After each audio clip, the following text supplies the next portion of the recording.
the podcast where we get real about the challenges women face in work, life, and leadership. I'm your host, Erica Rooney, HR executive, keynote speaker, and executive coach, and I'm on a mission to get more women into positions of power and keep them there. This is the space where we call it the paradoxes, being told to lean in but not too far, to speak up but not too loudly, be ambitious but not too ambitious. Does that sound familiar? Yeah, we're over all that. Here, we break down the sticky floors that keep us stuck from imposter syndrome and perfectionism to burnout and fear, and give you real strategies to shatter those glass ceilings once and for all. So if you're ready to rewrite the rules, own your power, and take your career and life to the next level, you're in the right place. Today's guest is tackling the core problem in corporate culture, that human behavior isn't dictated by logic. What I love is that she isn't just talking about these soft skills, she's actually blending the social, psychological, and neurological science to ignite a transformational change in the world's most innovative companies. Meredith Haberfield is the founder and CEO of Think Human, a consulting firm that works with fast growth, entrepreneurial spirited organizations like Spotify, Betterment, and SoulCycle. Now, with a background that spans molecular biochemistry and executive leadership, y'all, I can't wait to dive into that, Meredith is on a mission to prove that when you create the right culture, leadership, and tools, you unleash unique possibilities and that a new class of hero is emerging in the workplace. She understands the truth. Culture eats everything, and the real battle for success is less external and more internal. So with all of that, welcome to the flow, Meredith. How is it going? It's so good. So good to be with you. Excited to spend time chatting today. Oh my God, I love it. And we first met on a panel discussion for HR leaders, which was super interesting. And so I got to hear a little bit of your story, but I'm telling you, every time I hear this degree in molecular biochemistry, yes, studying the impact of stress health, and then I'm like, but she's this badass CEO of Think Human, like, you gotta walk me through that story. Okay, so I'm gonna wind it back a little bit before that. Really, I consider some of the best training I ever got for what I do now is before I went to college, I took a gap year and I was a Whitewater River guide. And have you ever been on a Whitewater River trip? Yes, I have. I'm in North Carolina. I love to do it in the mountains. Oh. Okay, great. And have you been on the kind where you're the one paddling yourself, not like a guide who's rowing you down the river? No, but I think the last time I did it, I was like 12, so I probably felt like I was paddling. So to take it way back, for anybody who hasn't been on a Whitewater River trip, you're generally with a small handful of people, let's call it 6 folks, and sometimes you know each other, sometimes you don't, and then you got a guide in the back of the boat, and then you're in a river canyon, you know, barreling down the Whitewater, exactly, and the guide is in the back saying, you know, go forward, go back, do a right turn, like this. And what I found so phenomenally fascinating is that the biggest, bulkiest, muscliest guys were never the best guides, and certainly never the best passengers paddling in the boat. They're like, huh, huh. And then, you know, somebody else pops off the side and all of a sudden we've got like a dangerous situation going on and they didn't even notice, or they're so focused on like the thing they can do that other people in the boat are like falling in the back, or the boat's flipping because they're, you know, misbalancing it. And the people who had the kind of the most grace and capability, separate from gender, were the ones who were really focused on how are we operating as an entity, because there's no way we're getting out of here safely if we're not. And so that really turned on a big light switch for me. I was like, oh, that is like fascinating about human behavior, that it was so visceral and obvious. So start there.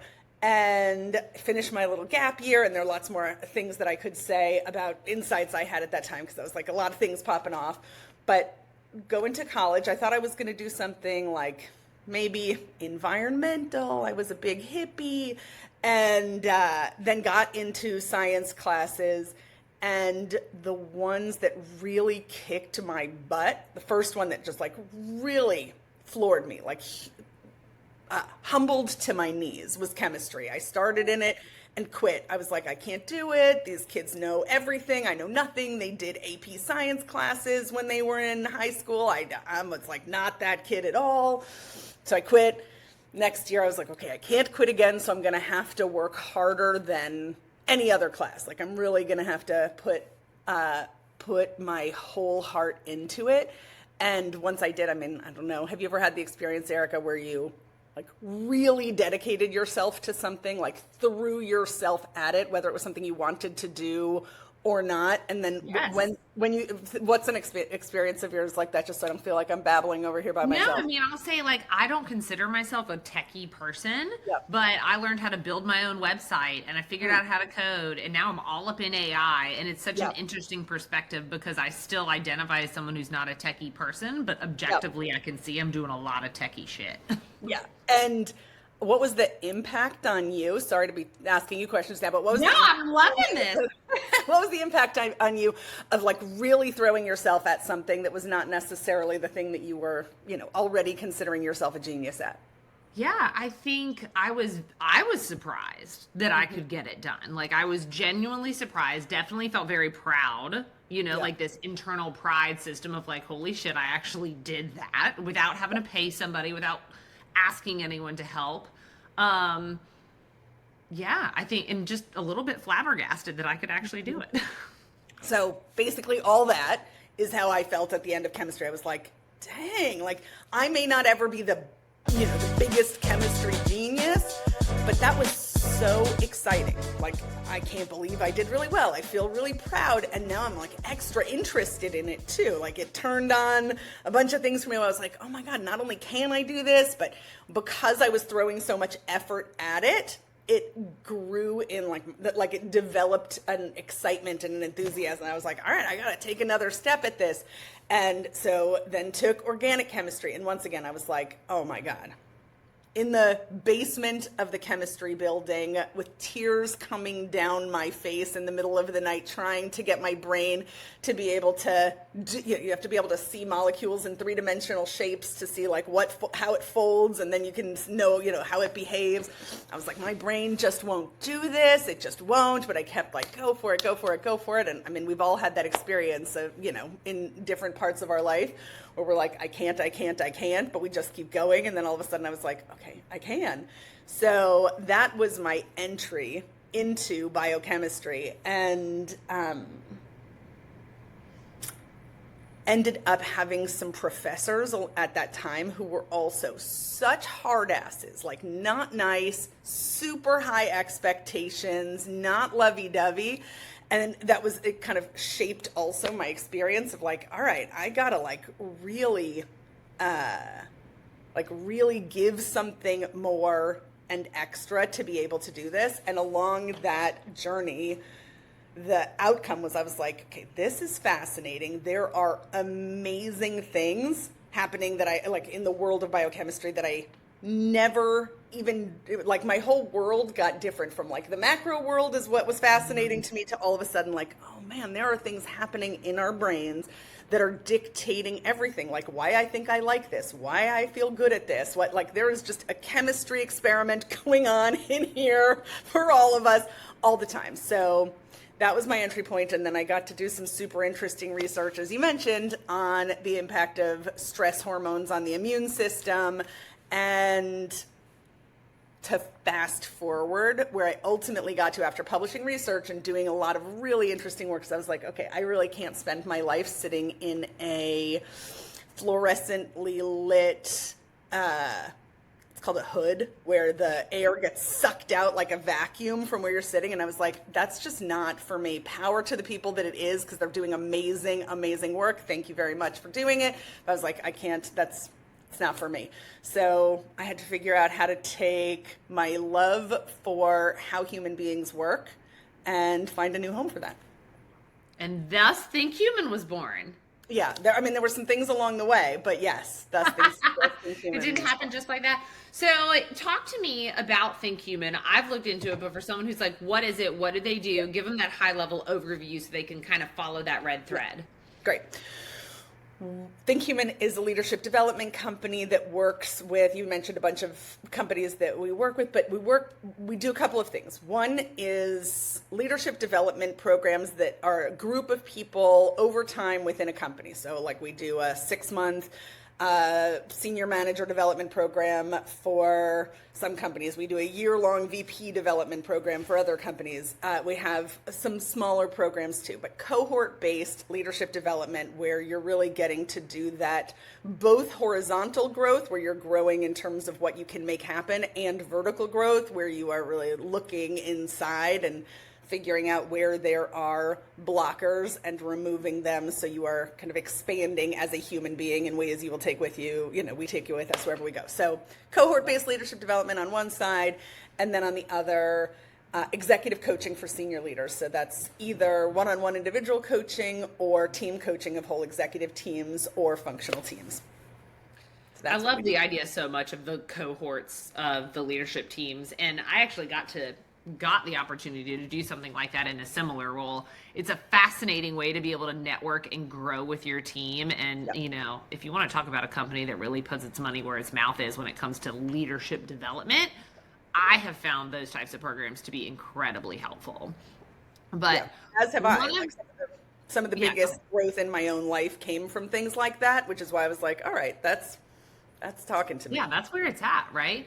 And I know that you have said before that the real battle for success, it is more internal than external. And so for me, I'm like, hell yeah, that's where all my sticky floor stuff comes into play. And so I'd love to hear from you. What is the most common sticky floor that you have seen with high achieving women when it comes to really unleashing their full potential? I think there's something slightly different whether the person is an entrepreneur or in corporate. Mm-hmm. For the women executives that I work with in corporate, a big sticky point that I see is, as women, we're so raised to be pleasing. Like, I pleased my boss. I made my boss happy. The CEO loves what I'm doing. And using that as a guiding light rather than, it's nice when we're pleasing and liked. Not like it's not. I like it too. Don't get me wrong. But being able to disconnect from that food source and be like, that's really not ever going to nourish me, and redirect to, okay, the food source comes from here and people are going to like it or not, but I'm going to be guided and author my story, my decisions, my path based on not does the CEO like what I'm doing or is the CEO happy with me, but is this really what I think is making the biggest difference? Yeah. It's so interesting that you say that, because I had a coaching call earlier from inside her collective, and we were talking a lot about decision making, and one of the decisions that one of the women was making is like, do I stay or do I go? And we started talking about a lot of how women, it's with this people pleasing, right? Where we are more likely to put the comfort of others over our own personal needs and desires. Totally. Especially in the office, right? And like, I know women who are in roles that they hate because they're like, I just have to see my team through this project, or like, I couldn't do this to my team. And I'm sitting here thinking like, so are all y'all just saying that and you're all there and stuck and miserable because not one of y'all will leave? Like, what is going on? Yeah. And so to build off that, Meredith, like what would you tell those women? What would you coach them or advise them if that is what they're doing? So for those who are making sacrifices, the ones you just spoke about, that are making sacrifices for their team, for the this, for the that, I think it's okay to do that inside a time-bound period. And so, in fact, I think most things are okay inside a time-bound period. It's like, I need to do it for fill in the blank. Okay, fine. For how long? Because, we can always come up with reasons why not, like why we can't. And so instead of trying to fight the reason, I just like to put a time boundary around it and say like, okay, so for 3 months, for 6 months, for a year, for 2 years, for 5 years, for 10 years, and you play it out and it's like, well, and then it starts to look really ugly, right? Like, oh, dang, was this going to be my life in 10 years? Okay, so then let me back it up and see how long really am I willing to make this kind of trade-off. And usually people in my experience, come up with some number that's like, they can really live with. And then we start talking about like, okay, so what are the steps to try to get there so that at that point, it's not like, okay, now I'm starting to deal with this, but I've already been putting in all the pieces so that when I get there, I'm actually not just starting, but I'm like ready to launch. Yeah. I also tell people too, like you can't keep moving the goalpost when it comes to things like that, because if you're at work and you're like, I've got to see my team through this project, another project's going to hit before that one finishes. You know it. So then you are just continuing in the pattern. Totally. Always does. And probably if they look backwards, like, oh yeah, there was the project before this one that I said the same thing about, right? Yes. So yeah. And for the folks that are getting where the external validation is rewarding, like they're really winning at the external validation game, that's a hard one to disconnect from, because like, oh man, the board thinks I'm great, the CEO thinks I'm great, I'm not happy in my job, but I'm getting all this external validation and pats on the back and good girl. And for the folks that are in that domain, I think it takes connecting into what is the world you want to see for yourself, past the commendation and pleasing. Like, what does the world look like? And really starting to paint the picture and get clear about it and get clear what that looks like and feels like. To me, the feels is more important even than the looks. Like, what does that world feel like compared to the world that we are operating in right now? And back to the inside versus the outside work. Some of that work for me, I know that world of external validation very well. My own path was all about like, am I doing good? Am I doing good? Did I get my gold star? Yeah, exactly. And doing a lot of measurement of, am I doing better or worse than, fill in the blank. This person, this company, this person I used to know, like a lot of measurement. And when I came out on top by my own assessment, I'm like, yay me.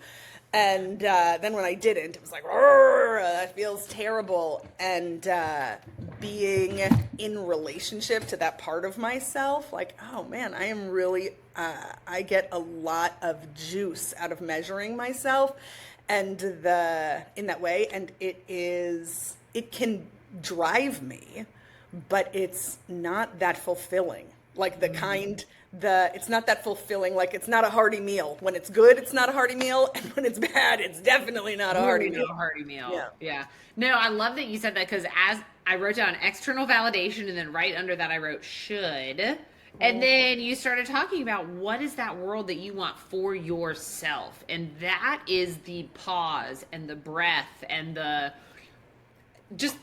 moment we all need to take, that a lot of us have never taken until we start looking around and recognizing how freaking miserable we are. Yeah. And I mean, I'm sure this is something you talk to folks about all the time, but the brain is literally not able to not do something. It's not a thing the brain can do. It is not a capability. It can only do something. And so while we are hating on whatever situation we're in, the brain has no access to any alternatives. In fact, it kind of doubles down on that mechanism. Like, okay, this thing we hate, let's think about it more. Let's do more because we're thinking about it. And that's kind of how the wiring functions. And it is only with a clear picture of what am I aiming for and what are the actions that can start to move me toward that and what are the things that I am doing rather than not doing, that the brain can really dig in, especially in the subconscious. And like while we're sleeping and while we're in the shower and while we're exercising, we don't even have to be actively working on it. Once we have that picture of where we want to go instead of where we don't want to be, the brain can start to get really creative. Yes. Let me share this quote that I heard the other day. I found it on a TikTok, so that's where I got it from. I don't remember what TikTok man posted it, but he said, your intention speaks in statements. Your anxiety speaks in questions. And I was like, So good. ooh, that's golden. And So it good. reminded me a lot of what you were saying is like, how Yeah. intentional are you getting? What are you thinking about? How are you envisioning this world? Or are you sitting there ruminating on all the shit that could go wrong? Yeah. So, Totally. And as long as we're ruminating, unfortunately, that breeds more of yeah. itself. It's like a little creates a colony of Yes, more. I know. I'm thinking like disease, Yeah. infections, overtaking the body. But Yeah. Meredith, I know you do a lot of work around blind spots and helping people uncover Yep. those blind spots. And so I would love to hear, how do you go about helping someone uncover the thing that they don't even know they have? Well, let me first say I am rarely the coach, so it's really credit to the Think Human facilitators and coaches who do this work because they're better than me at all of this. I have the good fortune of getting to be here to talk to you about it, but I don't want to overstep that She they got in a fact team, y'all, are and the that's real important to say. talent. This woman's Yes. got a team. That's why she's so damn successful, because she's built an amazing team. And I've been good at finding people that are smarter and better than me. Great. So power to them for being willing to hang with me. Heck yeah. So blind spot Yeah. hunting. The first How do we, thing is we got to get really excited about seeing the ugly stuff. It's like when you sweep things out from under the carpet. Like as long as you're sweeping them under there, you're like, oh, there's nothing there. There's nothing there. Even though we're tripping on the carpet all the time. And it's like, oh my God, again? Because what's under there? So while it's under there, there is the benefit of we don't have to look at it, but we also keep tripping on it in our life. So you can't do great blind spot discovery, in my experience. Well, it happens in one of two ways. Either it smacks you hard, like, the way that a heart attack does, where it's just like, boom, it's coming at you. There's no avoiding it. So there's that kind, not that pleasant. Or there's getting really excited about seeing things about ourselves that we judge. And that's why they're undercover. They're hiding because they're like, ooh, that's ugly. So this is a very goofy example I'm about to give, but my daughter Chloe has named the part of her that's anxious as Xena. And she's like, Xena's here. And we're like, hey, Xena, love you, Xena. You're so delicious, Xena. Thank you for working so hard to make Chloe's life great. And the thing that has done for her, now, obviously she's a little girl, but the thing that has done for her is made something that she judges about herself. She wants it to not be there. It makes it willing. If you imagine that those blind spots are things that want to run and hide when judged, the more they are seen, accepted, and embraced, the more they can come out in all full glory, and we can see them in Technicolor. And it's in the seeing of them without judgment that we can start to do anything with them other than have them running the show. So I may not be saying anything novel here. I think the bottom line is those things that we find most, that we judge ourselves for the harshest, bringing a whole lot of compassion to them so that when we see them, we're like, oh, there it is. Yay, I can see it. I can see it in action. What's your experience with blind spots? So I'm not just babbling away here. I mean, I love to get curious about them. Because I see them all the time, and a lot of, I'll say I notice mine a lot, if I'm being judgmental about someone else, right? So, I'll notice immediately that my first reaction is, oh, they must not have done this or whatever, and then I'm like, well, wait a second. Why am I feeling that way right now? Right? And then I try to peel back the onion on what that looks like for me, but I'll also often say, I think the blind spots, it's when I look at it through the lens of all of the moments where I'm getting feedback that I'm uncomfortable with, are the things I need to dig deeper on Totally. and I need to shine more of a light on, or the Yeah. things that I get defensive on. And so, like, for example, if I'm in an argument with my husband or something like that, like, why am I fighting about whether or not he put the damn thing on the grocery list or not? Like, why is this a 10-minute argument, right? And it's like, well, let's peel back the layers of the onions and figure out, like, why am I reacting that way? Preach. Um, So good. So the things you get judgmental or defensive about, you get curious about. You're like, oh, yes. okay, cool. Like, what is that? I love that. This amazing friend of mine, Willie Jackson, years ago, he said to me, he was talking to me about our own racism. And he was like, where does yours show up, Meredith? This is years ago, like maybe 2015.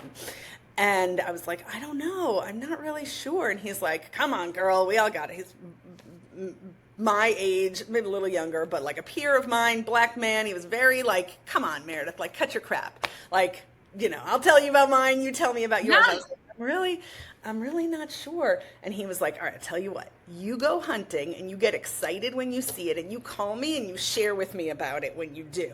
And I was like, really? And he was like, yeah, you call me, you share, and I will celebrate you, high five you. And I was like, okay, like that seems scary, but I'm going to try. And sure enough, it's part of the promise. I went hunting. I saw, like, I found something. I could tell the story if you want me to. But I found something. I called him up on the phone. I was like, okay, Willie, this is it. And he was like, that's amazing, Meredith.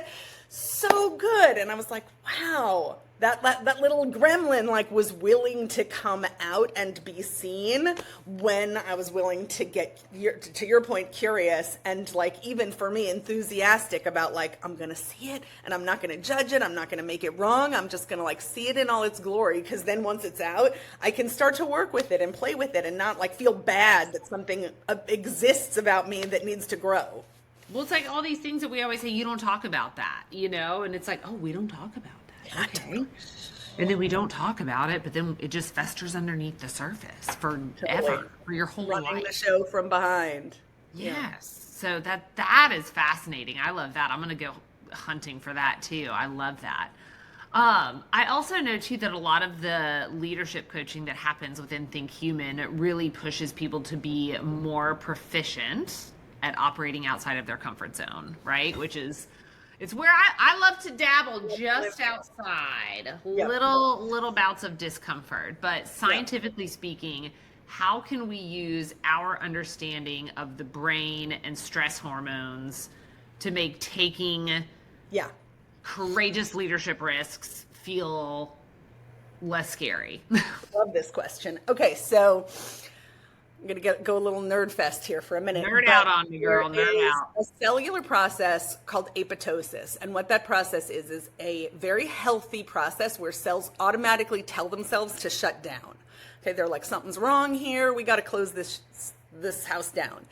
And in many types of cancer, what's happening is that process has gone awry. It's not working. So where you want a cell to be like, something wrong here, let's shut this down. That's not happening. So basically, nerd fest number one, you want apoptosis to work well. Now, the effects of stress on apoptosis. Small amounts of stress hormones, so neurotransmitters and hormones, small amounts of stress hormones aid the process of apoptosis. It works better with small amounts. Starts to work worse, like it goes awry or funky when you get into the crisis zone. So if you're just like hammering it with stress hormones, that's different. But the absence of stress hormones at all, not good. Apoptosis also, it's kind of like at the two poles. With none, it doesn't work well, and with too much, it doesn't work well. But with that sweet spot, which you can think of it like comfort zone, stretch zone, panic zone, doesn't work well in the comfort zone, doesn't work well in the panic zone, but the stretch zone is where we are physically optimizing our bodies and our cells. So the immune system actually functions better and eliminates illness, specifically cancer, when we are putting ourselves into that stretch zone. So the same way we could be like, oh, I got to drink my green juice or, do my exercise, that experience of putting ourselves into the stretch zone is an actively beneficial process to our physical body. Interesting.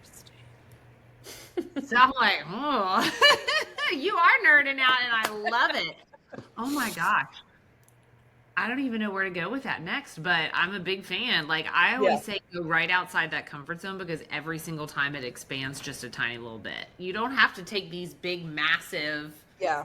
scary risks. And so for me, I just so thrive off of these incremental approaches that Totally. help people because sometimes they think they got to go all the way. And I'm like, And when you do, then you like run back into the comfort zone, right? You're like, oh, like let me shrink back. But those small steps really do. They add up. I tell Yes. people all the time, this is my number one go-to quote. If you were trying to save $100 and someone came up and gave you $20, you wouldn't throw it in the trash and say it's not good enough. Yep. So all of those little steps add up. But We Meredith, get so impatient. Oh, I'm sorry. no, you go. Yeah, I was Finish gonna out. say we get so impatient, at least I do, with like I'm taking same steps, I'm not seeing it, and how come I'm not seeing it? And somebody, I don't know who had a quote about we expect more than is we expect ourselves to produce more than is possible in the short term, but when you look from a certain point backwards over time, over a longer period, we accomplished way more than would it be expected. And so we're like setting ourselves up for this frustration where we're like, by the end of this year I should have done blah, blah, da, da, da, da, da.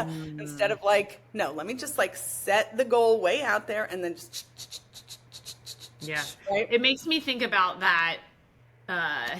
It's not a cartoon, but it's a visual of the guy chipping away in the tunnel, and it's like he was this close to a pile of gold Right. or something like Right. that. And it's You just know, like- just a couple more shovel digs away, but he gives up because again, we expect these immediate, fast-paced results, and that never happens. And so I don't know about you, but for me, I feel like when I do that, I try to find other ways to measure my outcomes in ways that like I can actually control. Yes. Otherwise, like I can do this output of XYZ. So for example, if somebody wanted to lose 10 pounds, like I wouldn't weigh my success on if I lost 10 pounds or not. I would weigh my success on, did I fuel myself with healthy foods? Did I move my body the way I said I would? How am I feeling? That's how I would measure my success. But do you have any tips for that? This isn't a direct answer to your question, but what you had me thinking about is how we interact with not getting the result. Like when we're looking for the result and we don't get the result, how, like, what's our reaction? And I have found that the most productive reaction to, or the most productive thing to do on the heels of not getting the result is a whole boatload of action. So instead of being like, oh man, I failed, I feel bummed, I want to take my foot off the gas, those are the moments where it's just like, even if it produces no effect, I'm going to do 10 actions right now before I stand up from my desk. Because those 10 actions, I don't know what I don't know what they're going to produce, but it's like fueling the fire on a popcorn pan, right? It's like, instead of me just walking away with some narrative in my head about what's happening, let me put 10 things out into the universe and see what starts to heat up. Because some little kernel, I don't know what it's going to be, is going to pop. Maybe not right now, probably not right now, but at least I can walk away from my desk knowing, all right, like I just put 10 new things into motion. I love that. Every time you get a rejection or a no or something that didn't turn out the way you wanted, do 10 things that might spark some possibility somewhere. That, Meredith, that is gold. So with that, I will say thank you so much for joining. Yes, Meredith. so fun to talk to you, Erica. Oh my gosh, yeah. Tell me more, like if people want to hear more about Think Human or they're interested in it, where can they go to learn more? ThinkHuman with a dash in the middle.com. I love it. Super easy. All right. If today's conversation lit a fire under you, here's your next move. Don't keep it to yourself. Share this episode with a friend, drop a review, and let's keep the conversation going. Remember that your potential is limitless, and the only thing standing in your way are those sticky floors. But guess what? You have the power to break through them. So go out there, take up some space, and let's shatter some ceilings together. soon.